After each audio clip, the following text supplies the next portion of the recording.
Sí, sí, sí, sí, sí.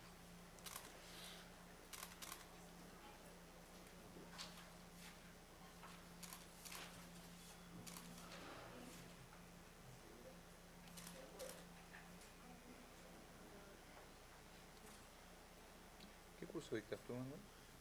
Mira, yo he dictado en los últimos años lo que le llamamos aspectos monetarios del comercio internacional, que es finanzas internacional, pero también del comercio internacional, del desarrollo, una cartera de cosas. No.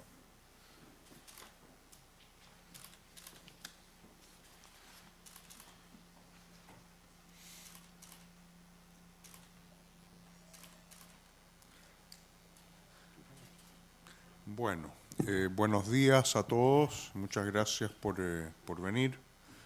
Antes de comenzar con el informe del grupo para este mes, quiero darle la bienvenida al grupo a Ricardo Mate, director económico del Instituto Libertad y Desarrollo, quien en esta reunión pasa a formar parte del grupo en reemplazo de Tomás Flores, que como ustedes saben ha sido nombrado subsecretario en la cartera de Economía.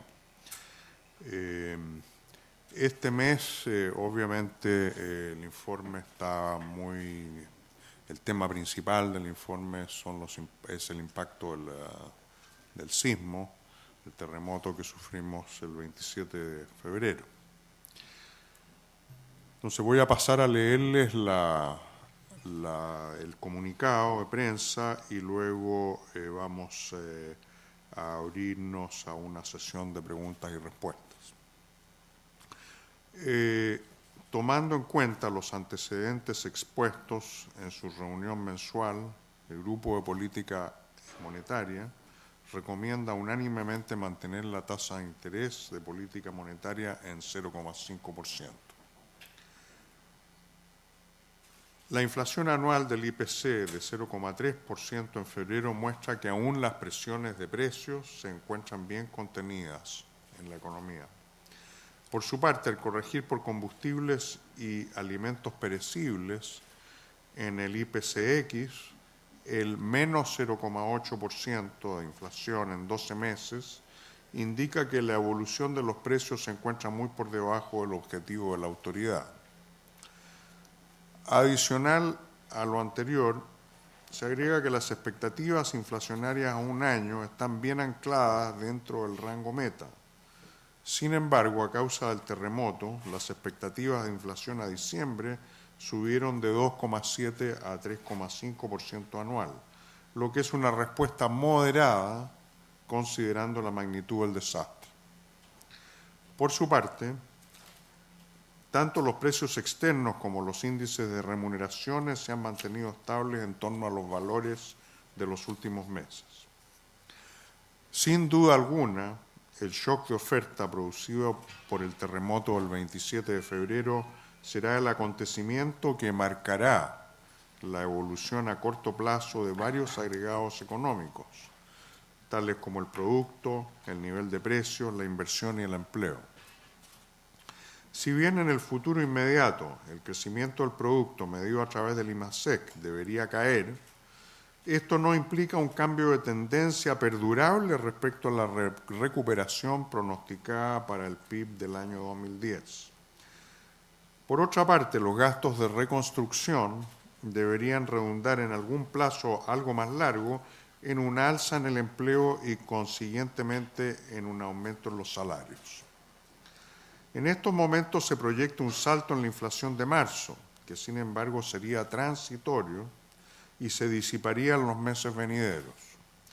Por último, y debido a la destrucción de stock de capital, estimada preliminarmente en torno a un 15% del PIB, y los mayores gastos asociados a la reconstrucción, en 2010 se produciría un más rápido cierre de la brecha productiva de lo esperado hasta ahora, lo que al igual que los factores anteriores ejercerá mayores presiones en los precios. El impacto inflacionario en este escenario dependerá de la forma en que la autoridad decida acomodar el ajuste macroeconómico requerido. Respecto a la actividad, esta ha mostrado en los últimos datos una dispar evolución. Por una parte, el IMASEC de enero creció a una elevada tasa del 4,3%. El índice de producción industrial para el mismo mes cayó en términos anuales en 1,1%, cifra bajo lo esperado y menor a lo mostrado en el dato de diciembre. El empleo mostró un leve repunte de 0,7% en 12 meses para el trimestre móvil de noviembre-enero. Por su parte, la tasa de desocupación marcó un pequeño incremento respecto al periodo anterior, ubicándose en 8,7%. En términos desestacionalizados, se mantuvo igual al trimestre octubre-diciembre en 9,5% anual. En el sector externo ha habido un quiebre respecto al tipo de cambio nominal, el cual pasó de un promedio de 501 pesos en enero a 533 en febrero. Esto está explicado en parte por una apreciación del dólar en los mercados internacionales y por el cambio en la regulación de cobertura de las AFP. Sin embargo, se espera que el aumento sea solo transitorio, por las buenas perspectivas para el precio del cobre y la elevada probabilidad que la autoridad fiscal utilice los fondos acumulados en moneda extranjera o se endeude en el extranjero para financiar los gastos de reconstrucción. Esto se remarca además en el hecho que, producto del mayor ingreso esperado de capitales y la mayor tasa de interés resultante de los gastos de reconstrucción, se pronosticaría una apreciación del peso para la segunda mitad del año 2010. Por su parte, el tipo de cambio real continúa la tendencia a la baja que ha sufrido desde noviembre de 2009. Considerando los antecedentes expuestos anteriormente, donde destacan el shock de oferta producido por el terremoto, con efectos inflacionarios que serán transitorios y las expectativas del mercado bien ancladas en torno al rango meta, el Grupo de Política Monetaria recomienda mantener la TPM en 0,5%. Sin embargo, es necesario que la autoridad mantenga una constante supervisión para ir moderando el impulso monetario en la eventualidad que la economía empiece a experimentar presiones inflacionarias mayores a las previstas para el próximo trimestre. Estamos a su disposición para cualquier pregunta o comentario de su parte. ¿Cuándo debería comenzar el alza de la tasa de interés? ¿Se retrasa la idea de que comience a partir de fines de segundo trimestre? Yo creo que es altamente probable que se retrase, porque creo que ahora sería poco apropiado a subir las tasas en un momento en que las empresas que están más afectadas van a necesitar financiamiento. Ahora, sin embargo, una cosa es lo que decide hacer el Banco Central con la TPM y otra cosa es la reacción del mercado. Es probable que el mercado, probablemente el segundo semestre, dependiendo de la magnitud de los aumentos de inversión y dependiendo también de cómo se financie eso, si se financia, qué porcentaje se financia con recursos externos y qué porcentaje con recursos internos, y si los recursos internos se financian, de cómo se financian también esos recursos internos, es probable que la tasa de interés de mercado tienda a subir probablemente a partir del segundo semestre. Ahora, lo que al menos personalmente estoy viendo es que el Banco Central va a retrasar la TPM, pero va a ser un retraso no permanente, sino que probablemente unos 2 o 3 meses, hasta evaluar eso, hasta evaluar qué es lo que está pasando, porque todavía... inicialmente se pensaba que el Banco Central iba más o menos a alzar las tasas a partir de, se esperaba alrededor de junio. Bueno, súmele 2 o 3 meses. ¿Alguien más quiere contribuir a la respuesta? Creo que ha sido bastante completa la respuesta del profesor Coimas. ¿Cuál sería el financiamiento más apropiado? ¿Financiamiento externo, ahorro externo o endeudamiento interno? Bueno, claramente el financiamiento más barato es el financiamiento propio. El Banco Central, digamos, la Hacienda cuenta con más o menos 11.000 millones de dólares disponibles. Se calcula que el daño está en los, digamos, el costo del capital destruido está alrededor de los entre 20 y 30.000 millones de dólares, póngale 25 como un promedio de las cifras que se barajan. Hay unos 8.000 millones en seguros. Entonces, claro, habría un déficit de unos 7.000 millones si el Estado decidiera utilizar todo el fondo soberano. Ahora, a mí me parece poco probable que haga eso, en el sentido de que lo más probable es que vaya a querer mantener algo de liquidez. La gracia del fondo soberano es la liquidez que tiene, o sea, se puede vender en un momento y utilizar los recursos.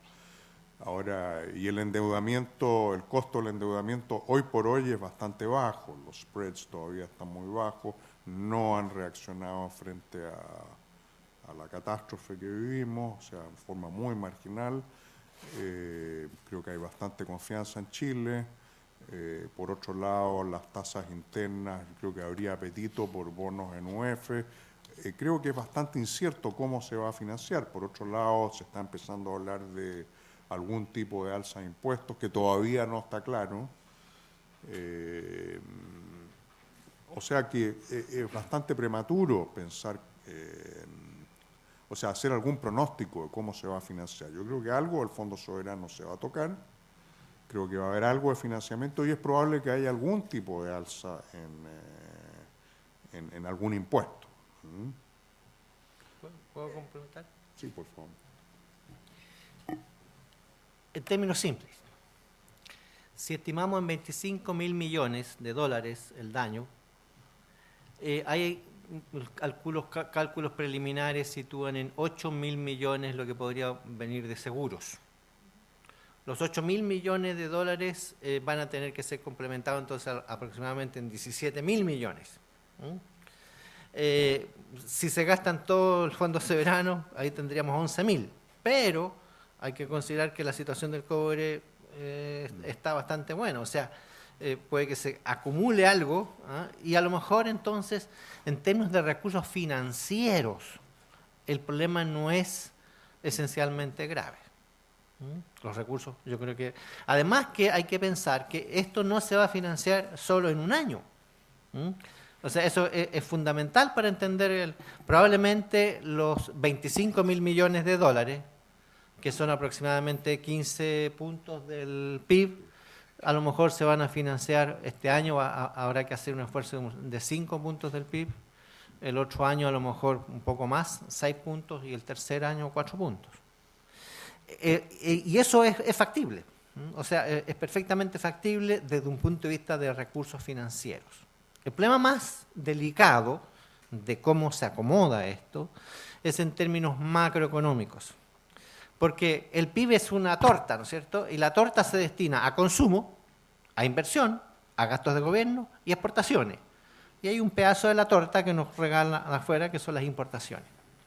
Entonces, los 8.000 millones de dólares provenientes de los seguros, eso probablemente va a irse a cuenta corriente, si no, no estaríamos usando los dólares. Y ahí la pregunta es, ¿me endeudo con el extranjero y hago todo el ajuste a través de traída de dólares? Pensemos que lo hacemos 5 puntos del PIB, o sea que incurrimos en un déficit en cuenta corriente, financiado con recursos externos, sea de los seguros o sea de endeudamiento, de 5 puntos. El dilema que tiene incurrir en 5 puntos del PIB es el tipo de cambio real. El tipo de cambio real reacciona ante un déficit en cuenta corriente. Las relaciones a mediano plazo son que por cada punto del PIB de cuenta corriente, a mediano plazo, el tipo de cambio sufre 2 puntos de variación. O sea, si nosotros incurrimos en un déficit en cuenta corriente de 1 punto del PIB, el tipo de cambio cae en 2. Eso en el mediano plazo. A corto plazo, la reacción puede ser aún mayor. ¿Por qué? Porque las sustituciones que hay a corto plazo son menores que las sustituciones a largo plazo. Por lo tanto, los ajustes de precio son mayores en el corto que en el largo plazo. En consecuencia, a lo mejor un parámetro de 3, como elasticidad, como coeficiente, para relacionar el tipo de cambio con el déficit en cuenta corriente puede ser a corto plazo un parámetro razonable.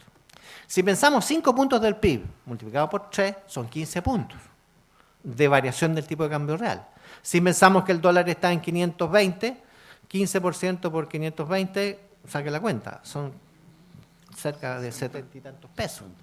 Entonces, eso, a mi modo de ver, yo creo que la autoridad, pensando en que los sectores más dañados son precisamente sectores manufactureros, sectores exportadores, sectores agrícolas, yo creo que va a ser bien reluctant, bien renuente a usar todo el ajuste vía déficit en cuenta corriente y financiamiento externo o uso de los recursos propios externos. Entonces, ergo, ¿qué es lo que hay que hacer? Una es acomodar las cosas entre varios ajustes. Usar parte de recursos externos, apretarse algo el cinturón del propio gobierno. Yo creo que el gobierno podrá hacer algún ajuste de medio puntito del PIB ahí, ¿ya? Pero no tiene mucha holgura. ¿Por qué? Porque los ajustes que hay que hacer aquí en estos términos son ajustes en gasto corriente y no hay mucha holgura a corto plazo. A mediano plazo, una vez que estudie uno dónde están las falencias, claro, pero a corto plazo no tiene mucha holgura. Por lo tanto, hay dos formas.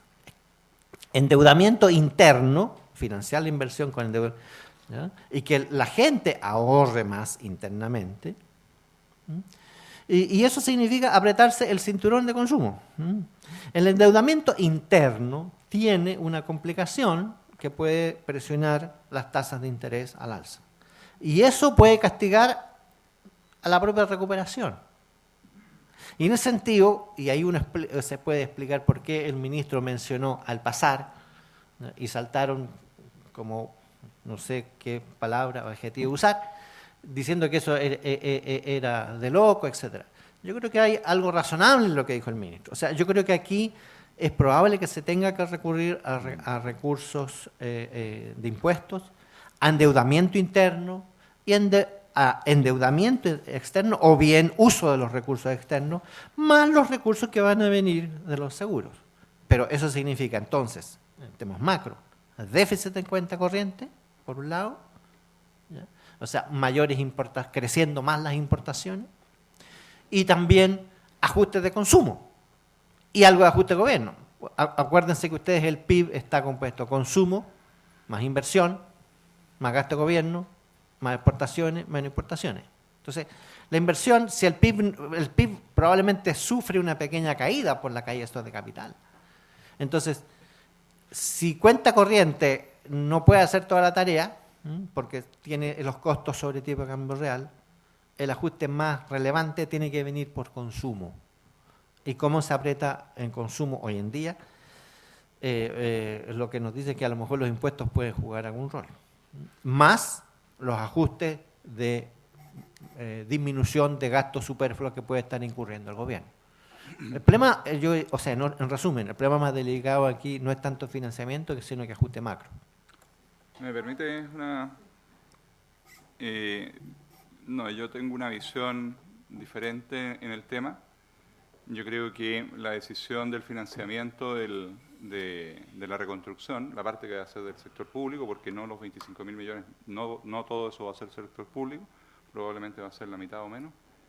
Yo creo que hay que pensarlo desde el punto de vista de qué es lo que cuál es el menor costo. Y definitivamente el menor costo para financiar eso es usar los ahorros. Los ahorros fueron realizados justamente para ser usados en situaciones de emergencia. Recurrir al endeudamiento interno es más caro y presiona al alza las tasas de interés, afectando negativamente la inversión. Por lo tanto, yo descartaría esa alternativa. Recurrir al financiamiento externo es más caro que usar los ahorros y además igual baja el tipo de cambio. Recurrir a los impuestos yo creo que es doblemente negativo, primero porque no hay ningún impuesto que sea neutro y todos tienen efectos negativos sobre actividad económica y eficiencia. Y segundo, porque nosotros ya pagamos los impuestos. El ahorro que está en el exterior ya son impuestos que se pagaron en el pasado. Por lo tanto, a mi juicio, la alternativa lógica es usar exclusivamente ahorro. Si es que eso no alcanza, bueno, empezar a buscar alternativas. Pero primero, yo creo que la fuente primaria es usar los ahorros en el exterior. ¿Que eso puede tener impactos negativos sobre el tipo de cambio? Sí, podría tener impactos negativos sobre el tipo de cambio, pero yo creo que esos impactos negativos hay que tratar de mitigarlos a través de una intervención esterilizada por parte del Banco Central en el mercado cambiario. ¿Puedo agregar algo? A ver, yo creo que las diferentes opiniones que estamos expresando en esta mesa revelan claramente de que hay discrepancias de ideas de cómo financiar esto y no está claro porque además no sabemos el monto de lo requerido. Pero previo a eso yo creo que hay un tema que es muy importante que hoy día nos ha cambiado en cierta forma la hoja de ruta, no solamente del gobierno, sino que de las personas y de las empresas. Yo creo que ha habido un shock de expectativas importante a nivel de las personas. Y para las empresas, en general, con todo este proceso de tener que reiniciar actividades en muchas áreas, sus esfuerzos están enfocados en eso, y también está todo el tema de reconstrucción en muchos aspectos. No solamente gobierno, sino que a nivel de tema público, cosa pública, sino que sector privado. Y por lo tanto los planes de inversión no diría que se han terminado, sino que se han postergado quizás. Entonces estamos en un proceso hoy día de 4 o 3 meses donde vamos a ver claramente una caída de la actividad, vamos a ver claramente una caída del consumo, ya se está reflejando en muchas cosas, porque además la economía chilena venía con un ritmo muy fuerte en enero y las cifras de febrero también lo van a demostrar.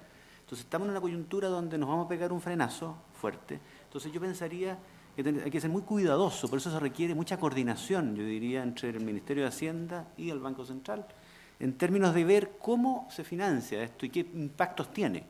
Y en ese sentido yo privilegiaría obviamente reasignación de recursos, es un límite, Juan Eduardo lo mencionaba, está acotado eso, no es mucho lo que se puede hacer ahí, pero el primer esfuerzo debería ser reasignación. Yo estoy más inclinado al financiamiento con deuda local hasta que no haya una presión muy fuerte en lo que es tasa de interés, porque obviamente eso iría en contra también de la recuperación, pero yo sería muy cuidadoso, no descarto usar algo del fondo de recursos que tenemos afuera, pero hay que tener mucho cuidado con el tipo de cambio. En general, yo diría que el gasto público, uno debería esperar un incremento de gasto, ¿no es cierto?, pero siempre y cuando esto sea una cosa transitoria para la emergencia y que no afecte, en cierta forma, tiene que ser prudente, porque es muy complicado que afecte los equilibrios de mediano plazo, que se traduzcan después en más impuestos. Yo creo que el foco para las empresas y para las personas hoy día debería clarificarse un poco en términos de que se concentren en recuperar sus niveles de actividad y consumo y no distraerlos con temas de impuestos, con temas de distintas cosas que las pueden complicar más aún. Yo creo que ahí tenemos un tema que hay que trabajar y en ese sentido hay que ser súper cuidadoso a nivel tanto de la opinión de la prensa y de los organismos que están a cargo de esto. Eso sería un poco... Quisiera, perdón, dado la intervención de mi amigo Ángel, quisiera responder algo. Yo no he dicho que hay que subir los impuestos. En toda recomendación de política hay dos cosas que intervienen. Un diagnóstico, pero también los objetivos que uno tiene. A mí me preocupa mucho en los efectos que pueda tener un ajuste solamente con recursos externos, los ajustes que hayan sobre el tipo de cambio real. A Ángel le parecen menos importantes.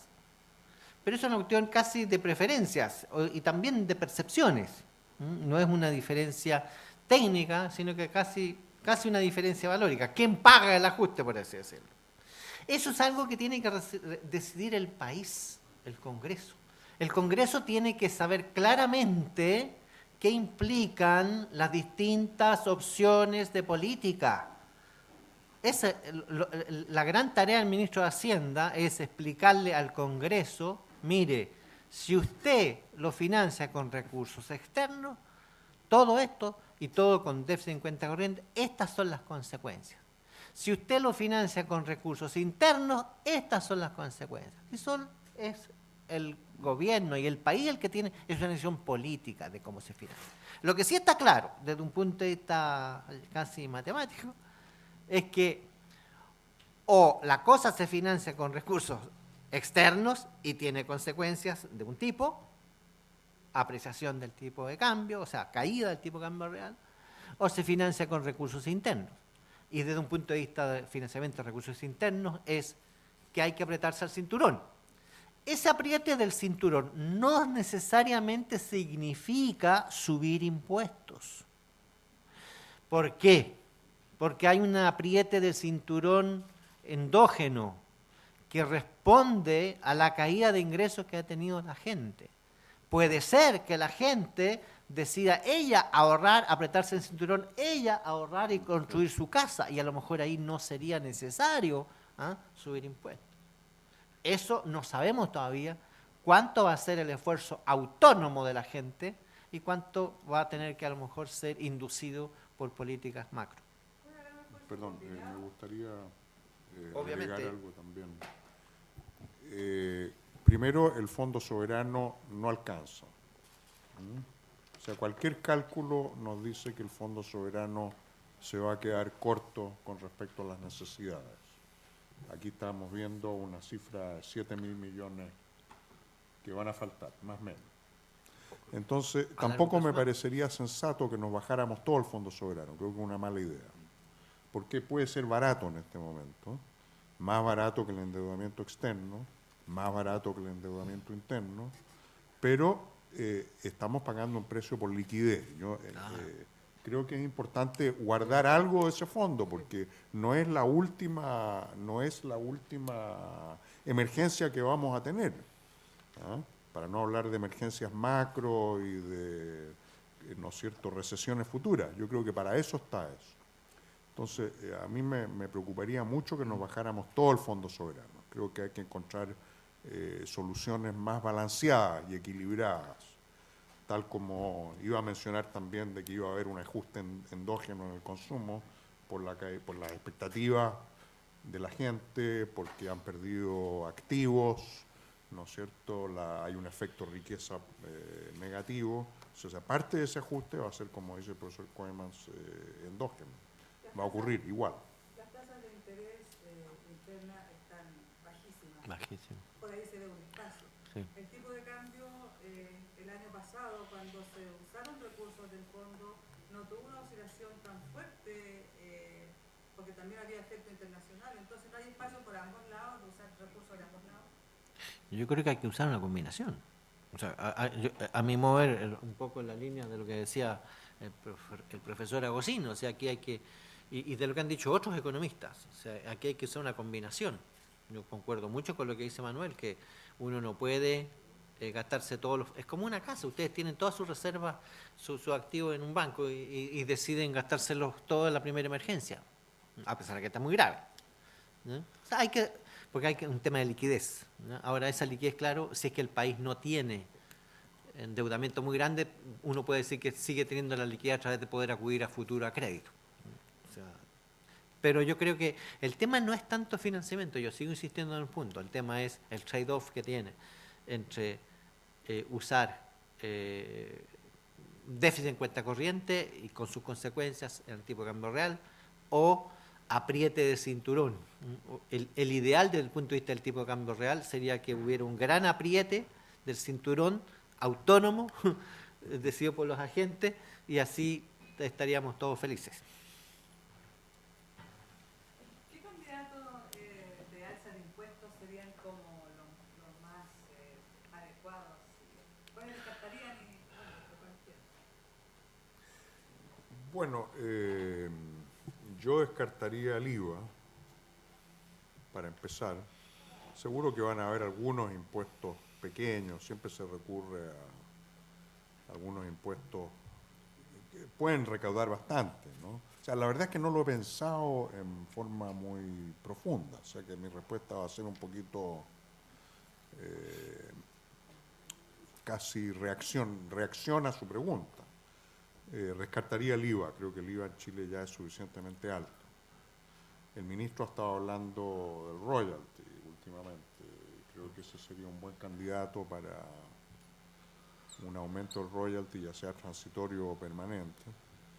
Podría ser un buen candidato, pero habría que estudiarlo en forma más... hay varias vías de elusión de impuestos que se mencionaron durante la campaña, que podrían cerrarse.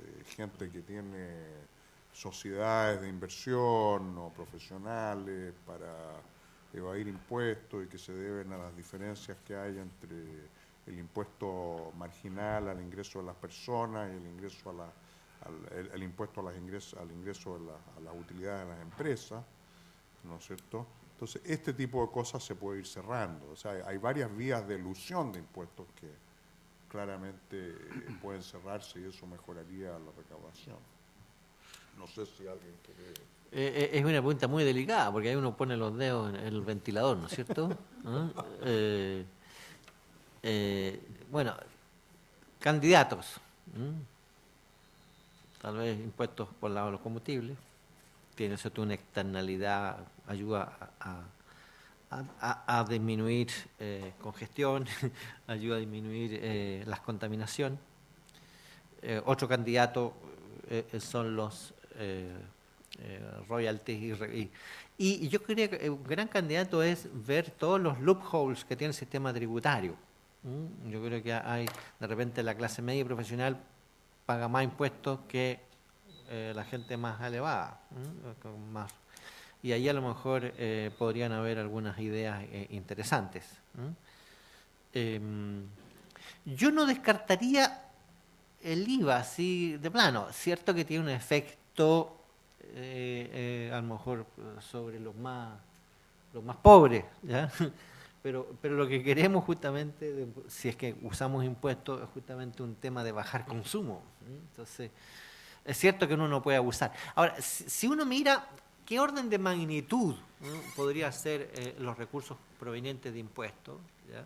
Si pensamos un ajuste de 5 puntos por año, 5 puntos, hacer acomodo de 5 puntos, y pensamos a lo mejor aceptamos 3 puntos de financiamiento externo, medio punto de ajuste del propio gobierno, ¿ya? A lo mejor alrededor de un punto y medio, eso sería lo máximo. Pero también hay que pensar que a lo mejor puede ser incluso menos dependiendo de la reacción del propio sector privado, de cuánto decida apretarse el cinturón, de cuánto financiamiento interno van a tener las inversiones que tienen que hacerse. Porque o sea, la casa, ¿cómo la construyo? A lo mejor se aprieta la gente el cinturón y se pasa el chaparrón. ¿Disminuir el gasto fiscal contemplado para el año? O que crezca menos, digamos. O sea, en el fondo estamos hablando de si se tenía contemplado crecer 4%, bueno, va a tener que crecer a lo mejor medio punto menos del PIB, eso puede significar, no sé, 4 o 5 puntos. ¿No? Medio punto del PIB deben ser 2,5 puntos de menor de ajuste sobre el porcentaje del gasto fiscal. O sea, aquí hay que usar una batería, no es una solución de esquina, como dijo algún economista por ahí. ¿Usted cree que tiene que haber una disminución o un menor crecimiento del gasto fiscal este año? Yo creo que, sí, yo creo que en el fondo, lo dije antes, no sería irresponsable tener un poco más de gasto. Primero, favorecer una reasignación de gasto a nivel de presupuesto. Hay una emergencia muy grande. Yo no descarto un gasto adicional, pero que sea transitorio por una vez y que no afecte los equilibrios de mediano plazo, que no se traduzca después en impuestos. Los impuestos, cuando suben, es muy difícil bajarlos. Yo en ese sentido no me gusta la idea en este momento de tocar impuestos, porque además yo creo que hay un tema aquí, ya lo expliqué, con las personas y las empresas que están focalizadas en otra cosa. O sea, yo no creo que sea muy... Yo creo que se va a hacer un ajuste en términos endógenos, un poco lo que decía Juan Eduardo. Pero en definitiva, pensar en impuestos es introducir más ruido en todo este proceso que tiene que haber de reinicio de actividades, de gasto y de actividad misma. Y así como si uno dice, bueno, impuestos, ¿por qué no también consideramos otras cosas que son palabras medias prohibidas? Privatizaciones, por ejemplo. O sea, incorporar capital privado, no estoy diciendo vender las empresas públicas, sino incorporar de a poco. Han habido varias columnas en estos días de personas, que es un tema que nadie lo ha dicho. O sea, en el fondo, a ver, cuando uno tiene... No. Yo creo que el tema es el siguiente. Por ejemplo, cuando uno tiene una catástrofe en una casa, por ejemplo, en una familia, tiene que pagar una intervención quirúrgica muy grande, no sé. Uno tiene distintas formas de acometer, enfrentar ese problema. Uno es pedir deuda, o sea, financiarse, pedir endeudamiento.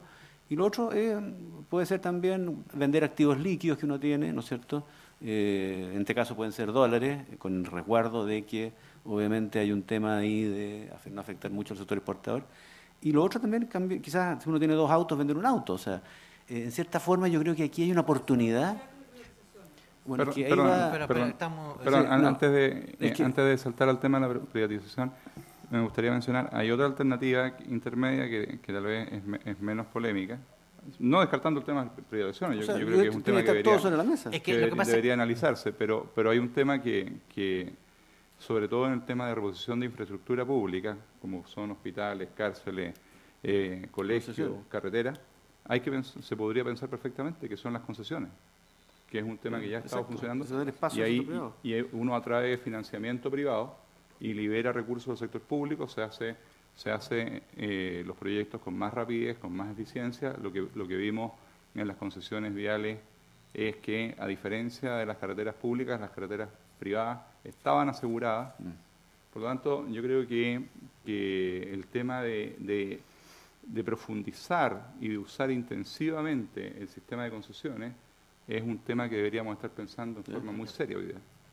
O sea, yo parto de la base que las inversiones tienen que hacerse vía concesiones. O sea, eso no. Y hay que tener cuidado aquí con lo siguiente. Desde un punto de vista de financiamiento, a lo mejor privatizar, puede ser. Pero aquí hay 2 problemas, de financiamiento y de ajuste macro.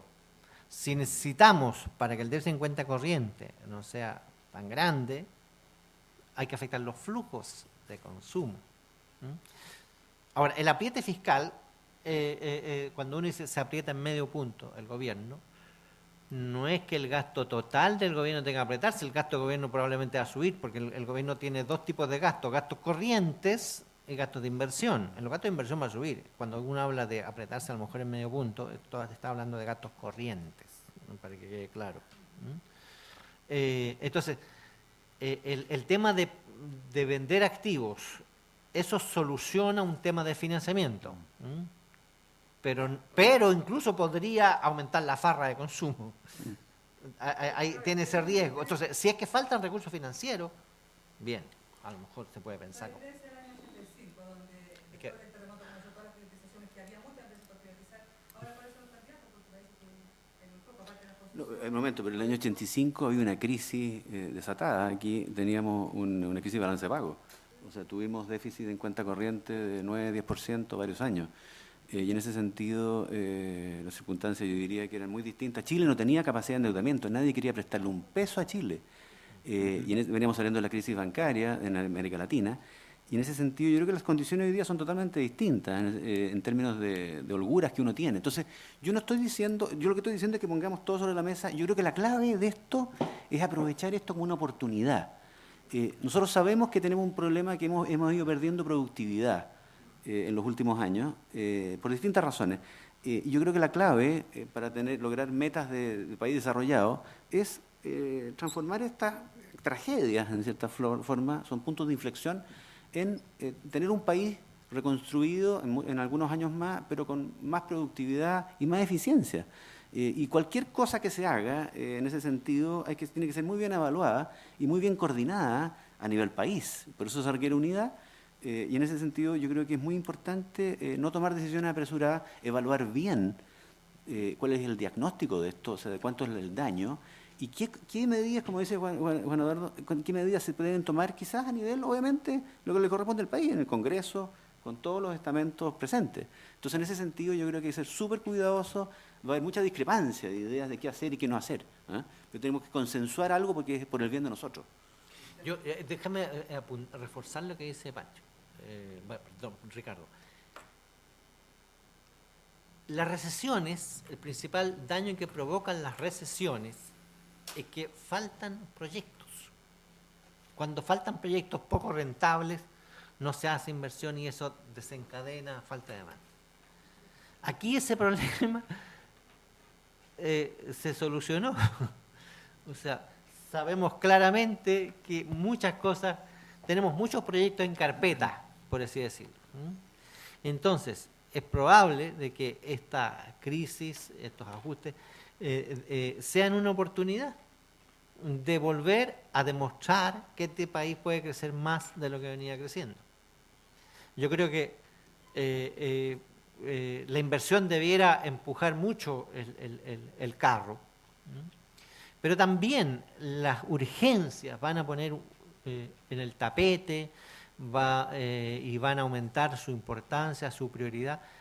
El ahorrar recursos, el ser eficiente, el hacer reformas del Estado que de verdad permitan que el país reaccione rápido, que asigne bien los recursos. Esas pueden ser ganancias muy importantes que se derivan de esta tragedia.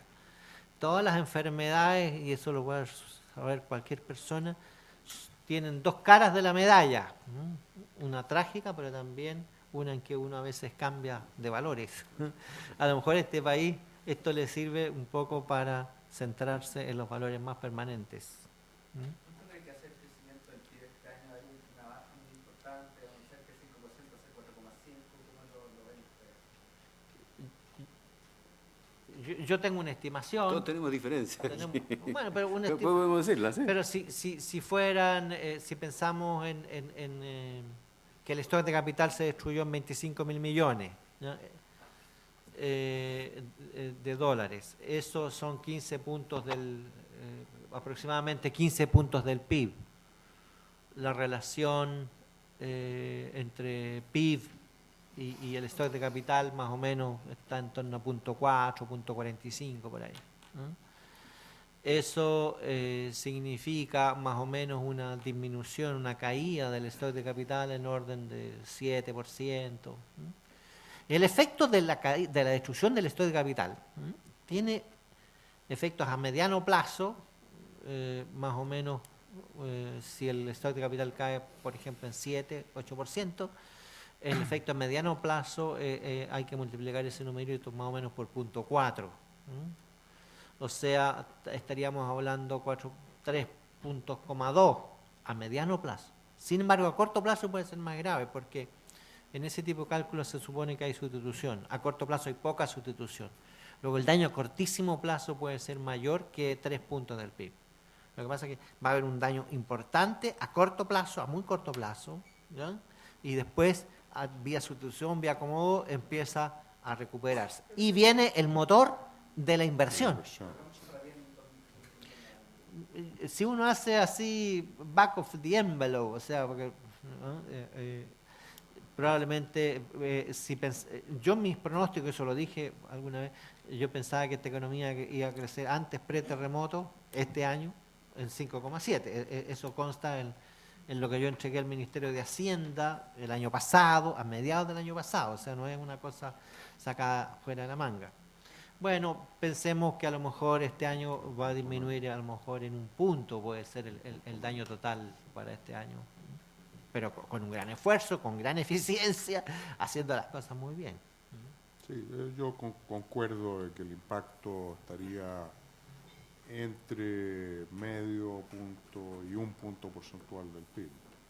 Ahora hay que pensar de que el impacto inmediato va a ser un impacto de oferta muy fuerte y luego viene un impacto de demanda a medida que empiecen las inversiones en reconstrucción, tanto por el sector público como por el sector privado.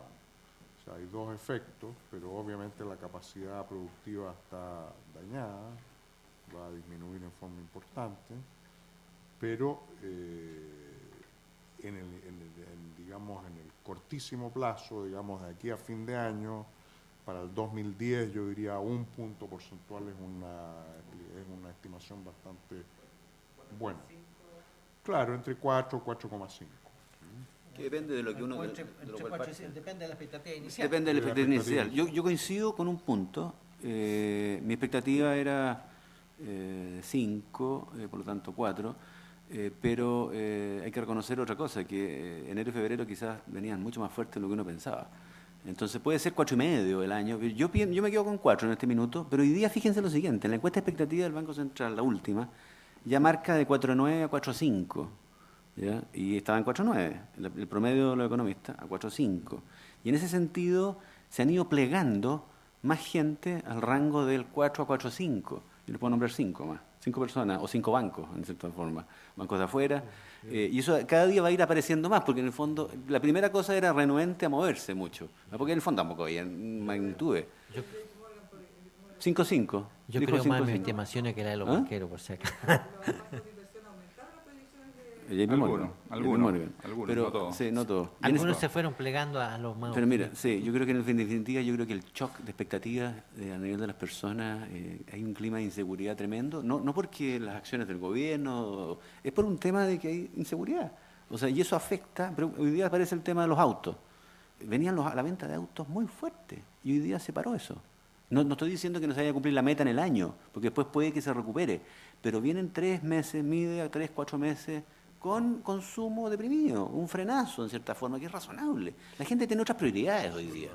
Aquí también el efecto de recuperación de inversión va a depender también. O sea, una caída de oferta, o sea, y eso es como 3 puntos, 4 puntos, o sea, es importante. Pero después le metemos el efecto de demanda, como había alguna capacidad ociosa, puede tener. Pero también hay que considerar de cuánto se va a deprimir el consumo. O sea, si el consumo, este ajuste de ahorro autónomo que hablaba, es importante, capaz que nos quedemos y la inversión pública no se desarrolle ya rápido y sea más lenta, podemos tener a lo mejor un poco más complicado el escenario. O sea, hay cosas que todavía es muy pronto para hacer una evaluación más precisa. O sea, la estimación que nosotros manejamos es entre 0,5 y 1 punto. Partiendo, mi estimación previa era un 5,5, por lo tanto estoy pensando entre un 4,5 y un 5 para este año, pero con efectos positivos de entre 1 y 2 puntos para el año 2011 y 2012. Por lo tanto, en el periodo de 3 años hay un efecto positivo sobre los flujos. Y el 2011 era un año que al menos yo lo veía no tan bueno, porque uno esperaba que las tasas de interés iban a subir fuerte este año y el 2011 íbamos a tener un año más complicado. Y ahora esto ha cambiado la distribución. Íbamos a tener un muy buen año 2010 y uno no tan bueno el 2011 y ahora como que mejora el 2011 y se empeora marginalmente. En ese sentido, el mundo está cada vez un poco mejor. Y eso es buena noticia, nos va a ayudar. Además, la Reserva Federal está aparentemente postergando sus alzas. Entonces, esta salida de los excesos de impulso fiscal y monetario, aparentemente sería un poquito más tarde, lo que es bueno para Chile. Y eso debería ayudar en este proceso de reconstrucción. Y vamos a tener mejores precios de productos, de commodity, y más flujos de capital, y distintas cosas que nos pueden ayudar un poco más en el margen. Bueno, muchas gracias por venir y con eso concluimos la conferencia de prensa. Sí, claro. Señores, ¿quieren sacarnos una foto los cuatro?